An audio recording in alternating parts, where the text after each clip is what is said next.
a tutti, bentornati su Gravel Road, sul nostro canale. Oggi vi faremo una piccola recensione di questo ennesimo CarPlay che abbiamo potuto testare in questi giorni, marchiato Car ABC. Questo dispositivo ha delle dimensioni piuttosto compatte, è ben costruito e a primo sguardo sembrerebbe un dispositivo rugged, molto resistente. Nella parte superiore sarebbe possibile montare una letta parasole, in questo caso non l'ho montata, con due viti in dotazione. Il display come vedete non è molto grande, in questo momento è impostato alla luminosità massima, è dotato di gommini antivibrazione. Rispetto a altri dispositivi concorrenti questa parte è molto curata. Lateralmente ha dei tasti di accensione e spegnimento o per il ritorno alla schermata principale. È dotato di sportellino per micro SD protetto per mantenere l'impermeabilità. Per il resto ha caratteristiche molto simili ad altri dispositivi di questo tipo. Ha un piccolo speaker integrato di scarsa potenza, quindi non aspettiamoci di ascoltare musica o audio dal dispositivo stesso. Per quanto riguarda le impostazioni, sono le classiche: screensaver, lingua del sistema, il setting dell'orologio, l'audio del telefono che viene gestito. Chiaramente il sistema migliore è gestire l'audio e l'interfono tramite telefono. Il volume del click delle varie funzioni in menu piuttosto fastidioso, io l'ho disabilitato al primo accesso. Il reset factory e ovviamente poi la versione del software. Questa invece è la schermata principale del dispositivo, molto semplice e basilare. Nella schermata principale troviamo le impostazioni Bluetooth, dove viene indicato il nome del dispositivo che abbiamo già abbinato, il volume 100% in questo caso, come visto prima la luminosità al 100% anche in questo caso, e poi data e ora, e ovviamente i due grandi tasti Android Auto e CarPlay. In questo momento è associato al mio iPhone mini 12, quindi siamo su CarPlay. Questo tasto rapido non è disattivabile, al contrario di altri dispositivi, ma si può chiaramente comunque spostare. Ricordiamo che cliccando abbiamo accesso a luminosità, volume, registrazione di telecamere, perché esiste anche una versione premium dove il dispositivo viene fornito con due telecamere e i sensori per il monitoraggio della pressione dei pneumatici della moto. Il volume e luminosità.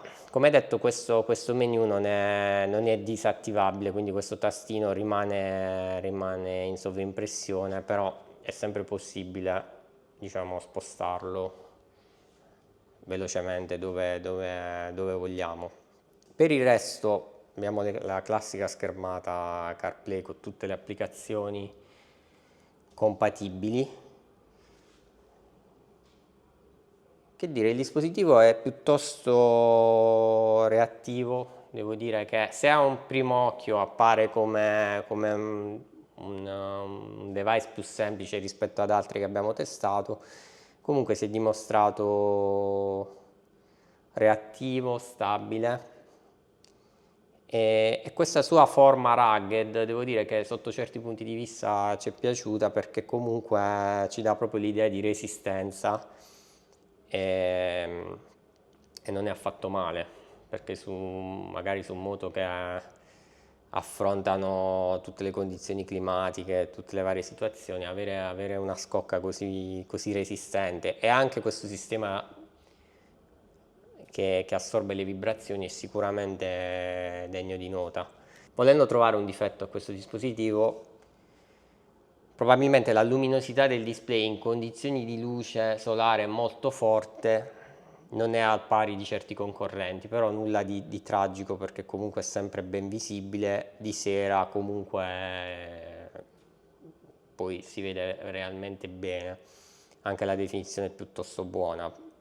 Quelli che invece sono i pregi, oltre, ripeto, a questa scocca molto resistente, e ha comunque una CPU piuttosto reattiva che non ci ha mai creato problemi ed è stata sempre molto veloce in tutte le operazioni. Potremmo dire che ciò che ci è piaciuto è il touch, perché con tutti i tipi di guanti, anche quelli non propriamente indicati per gli schermi capacitivi, devo dire che è stato sempre molto molto reattivo. Quindi da questo punto di vista è il migliore che abbiamo provato.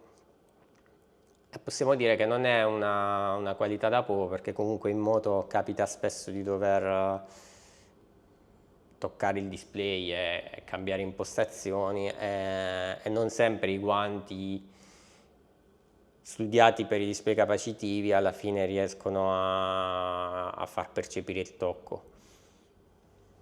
Quindi in definitiva potremmo dire che per noi è promosso. Chiaro, poi ovviamente è una questione di gusti e di funzioni, di quello che cerchiamo per la nostra moto.